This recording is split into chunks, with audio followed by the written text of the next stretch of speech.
Hello, bonjour les gars et bienvenue sur la chaîne Saïd Design. Aujourd'hui, on va parler des nombres d'or dans la construction de logos professionnels. D'abord, c'est quoi le nombre d'or? Il faut savoir que le nombre d'or vient d'un principe qu'on appelle la suite des Fibonacci. La suite des Fibonacci, c'est juste une séquence de nombres mis bout à bout. Donc, quand on prend un nombre est égal à la somme des deux autres nombres qui le précèdent. Par exemple, quand on prend 3 ici, on sait que 3 c'est la somme de 2 plus 1, ça fait 3. Quand on prend 5, on sait que 5 c'est la somme de 3 plus 5. Quand on prend 8, on sait que c'est la somme de 5 plus. Et c'est cette séquence-là mise bout à bout qu'on appelle la suite des Fibonacci. Donc, et c'est de cette suite-là que vient le nombre d'or. Donc, mais c'est quoi le nombre d'or? Les 1,618, qu'est-ce que c'est? Les 1,618 là, ils viennent du rapport, c'est-à-dire la division entre un nombre de la suite de Fibonacci par le nombre qui le précède. Un exemple encore tout simple. Quand on prend par exemple le nombre 8, on va le diviser par le nombre qui le précède, qui est 5. Donc quand on fait 8 divisé par 5, on va avoir un nombre qui tend vers 1,618. Quand on prend 13, on va diviser par 8, on va avoir un nombre qui tend vers 1,618. Donc c'est ce nombre-là. Et c'est ce nombre-là qu'on appelle phi. Et ce nombre-là régit carrément le loi de la nature. Donc sans plus tarder, en quoi est-ce que ça nous sert en design graphique? En effet, ce principe-là sert à construire des cercles aux proportions égales qui va nous permettre de construire des formes esthétiquement et puis proportionnellement justes à l'œil humain. Donc, comment est-ce qu'on construit ces cercles-là? D'abord, on définit l'unité de base. On choisit un carré de référence. On sait qu'un carré, les deux côtés sont de la même mesure. Donc, à partir de ce carré-là, on va construire un rectangle d'or. Et le rectangle-là, c'est juste la hauteur qui va différer. Donc pour avoir la hauteur, on fait la largeur de ce carré là multiplié par 1,618. Donc on en a un rectangle d'or.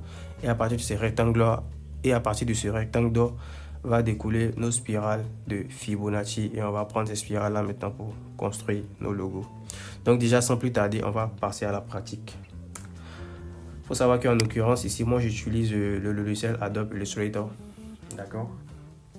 Donc on l'ouvre, on l'attend qu'il charge et avec la magie du montage, bah, vous ne verrez pas. Donc ici, on est dans notre environnement Illustrator, d'accord? Qu'est-ce qu'on fait? On va ouvrir un nouveau fichier. Voilà, comme si vous venez construire un nouveau projet, quoi. Vous ouvrez un nouveau fichier. Bon, généralement, ce que moi j'ai fait quand j'ouvre un nouveau projet pour un logo, donc je pars d'abord avec la taille de 1080 par 1080. Donc vous pouvez déjà choisir ça ici, ou bien vous venez ici dans le panel détail du paramètre prédéfini et vous mettez 1080 par 1080 pixels. Aussi simple. Et vous renommez votre projet. Bon, on va appeler ça tuto nombre d'or. D'accord? Tuto nombre d'or. Aussi simple. Et on crée le projet. Maintenant, on a notre plan de travail. On a dit que pour construire les cercles d'or, on doit avoir un carré de référence. D'accord?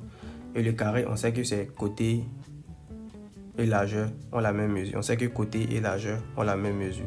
Et il y a deux manières de construire un carré dans Illustrator. D'abord, vous venez dans la barre des outils, d'accord? Et vous appuyez sur le carré. Ou bien vous faites raccourci clavier M, de tout coup. Maintenant, pour avoir une mesure des deux côtés carrément, effectivement égale, deux côtés, pour avoir les quatre côtés du carré carrément égal, vous faites un clic droit dans l'environnement et vous renseignez la dimension que vous voulez. Ici, on va prendre 600 par 600 pour avoir le carré. D'accord? 600 par 600. C'est bon, on en a un carré de référence. On va enlever le fond et on va laisser le contour. On passe le contour en blanc pour que ce soit visible sur l'environnement de travail. Donc pour construire les cercles d'or, on va pas se mettre sur le plan de travail. D'accord? On va pas se mettre sur le plan de travail. On va d'abord se mettre dans l'environnement de travail de Illustrator. Donc ici, on a notre carré de référence, comme on l'a dit. Donc à partir de ce carré de référence là, on va construire le rectangle d'or. On sait que le rectangle, bah, c'est la longueur qui va différer. Et on dit pour avoir la longueur, on va juste multiplier la largeur, c'est-à-dire un des côtés du carré là, par 1,618. C'est bon? Donc qu'est-ce qu'on fait? On maintient ça et on copie. Vous pouvez venir dans édition, copier, c'est bon, édition, vous pouvez coller devant. Quand vous collez devant, ça va se coller sur le cercle qui existe déjà. Donc vous glissez ça à côté légèrement. C'est bon? D'accord. Sinon, il y a un autre raccourci clavier pour aller directement. Vous appuyez Alt, clic, droit et vous copiez, vous mettez à côté. C'est bon? Ok. Donc, je pense que là, on en a un rectangle. Maintenant, on dit pour avoir le rectangle d'or, on en a carré plutôt. Pour avoir le rectangle d'or, on va multiplier la largeur, un des côtés là, par 1,618. Donc, on sait que ça, c'est 600 par 600 pixels qu'on a pris au départ. Donc, on va multiplier un des côtés. Ici, c'est ça, c'est la largeur. Ici, c'est la hauteur. D'accord? Donc, ici, on a la hauteur. Qu'est-ce qu'on va faire? On dit on multiplie par 1,618 pour avoir le rectangle d'or. Donc, il faut savoir que moi, j'utilise le système Windows. Donc, je pense que étoile, le symbole étoile désigne la multiplication. Il fait 1,618. Et je valide. Non, ici, les proportions sont liées. Donc, je vais décocher ça d'abord. Je fais toujours étoile. C'est des multiplications. 1,618. C'est bon? Je clique, on a notre rectangle d'or.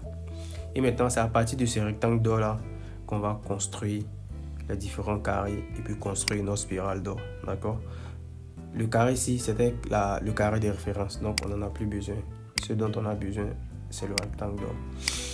Donc, ok. Pour construire maintenant les autres carrés à partir de ces rectangles, c'est très simple. Vous prenez votre outil rectangle toujours et vous vous mettez au bout, carrément au bout de ce rectangle là. C'est bon? Vous mettez au bout, c'est bon? Vous voyez ce bout là, vous mettez juste là. D'accord. On va dézoomer un peu. Voilà, vous mettez au bout et vous maintenez Shift. Vous glissez vers la gauche. Bon, moi je glisse vers la gauche. Donc je glisse vers la gauche. Pour faire un carré parfait à partir de ce rectangle. Et bon, j'ai un carré. Vous voyez? J'ai un carré à partir du rectangle. Donc, très simple. Donc, à partir de ce carré, on va construire autant de cercles. Le nombre de cercles que vous voulez, c'est le nombre de carrés que vous construisez. Très simple. Donc, vu qu'il nous faut beaucoup de cercles, bon, on va prendre au moins 5 cercles à proportion proportionnelle.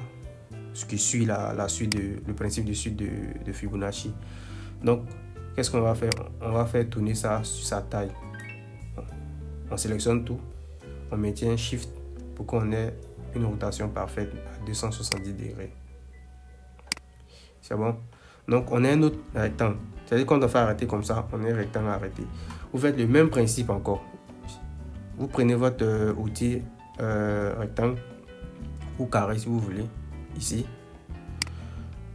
Et vous sélectionnez au bout là. Vous glissez jusqu'en bas en maintenant Shift pour que vous ayez un carré. Vous voyez? Et vous lâchez. Et vous refaites encore les mêmes.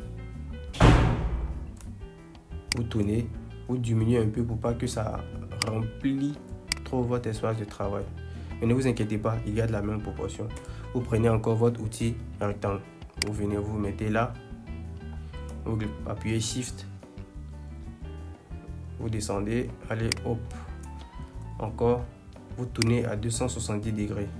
Vous maintenez Shift. Tournez comme ça. Voilà. Encore. Vous voyez, c'est très simple en fait. Dès que vous connaissez, vous maîtrisez ce principe-là, ça va aller très vite. Et comme ça. Voilà.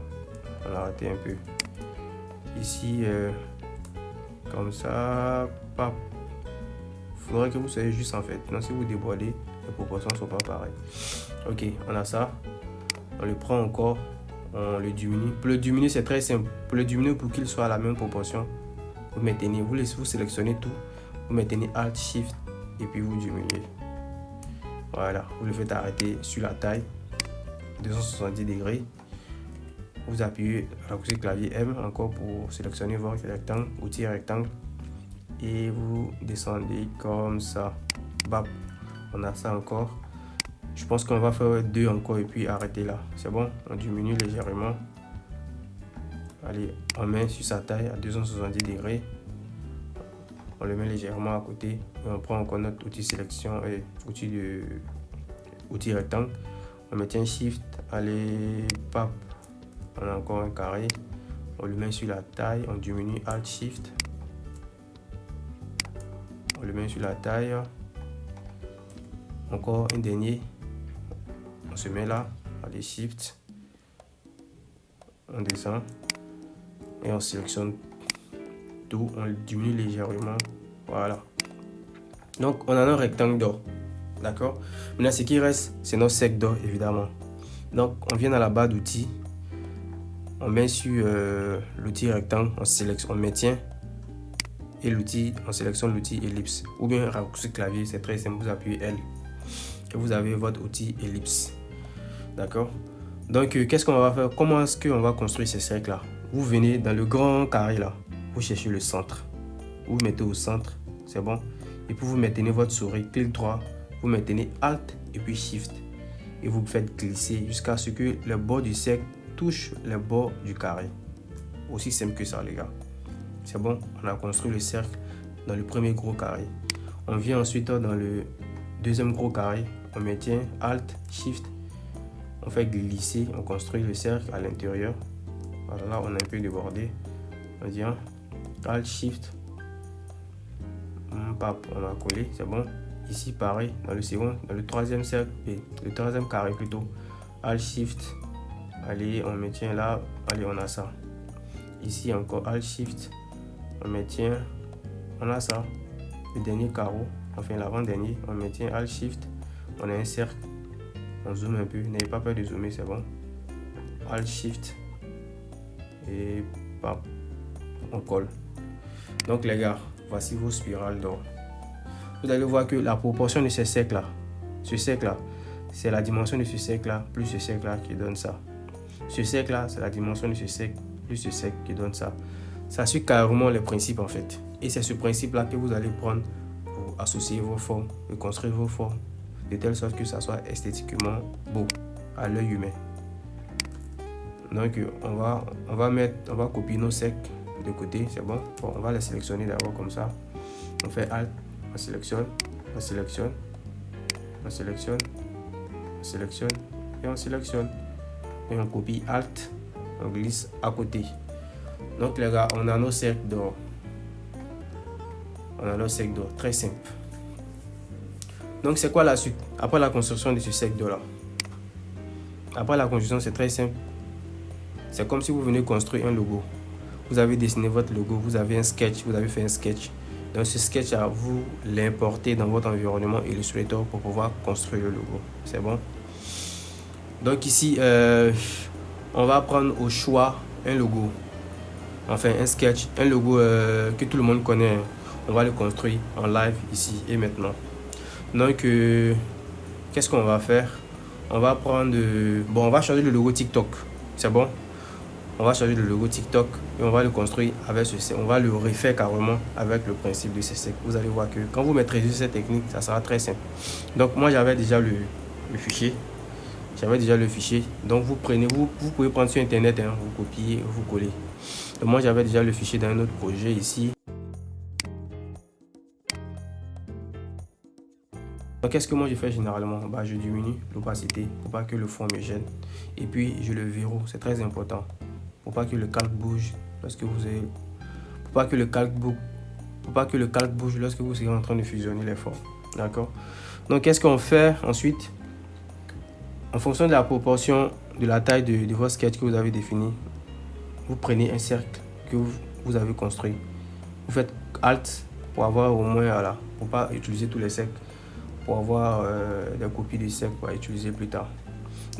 Donc vous mettez le cercle à disposition premier plan pour que ce soit visible, pour pas que ça se perde à l'arrière du calque. Donc vous épousez au maximum la forme arrondie de votre logo. Donc ici, je pense qu'on est bon. Donc vous voyez, on a épousé cette forme là. Donc on a toute cette forme là. Donc la seconde forme arrondie qu'on va cibler, c'est la forme qui est à l'intérieur ici. D'accord? Donc qu'est-ce qu'on va faire? On fait Alt, on appuie clavier Alt, on copie.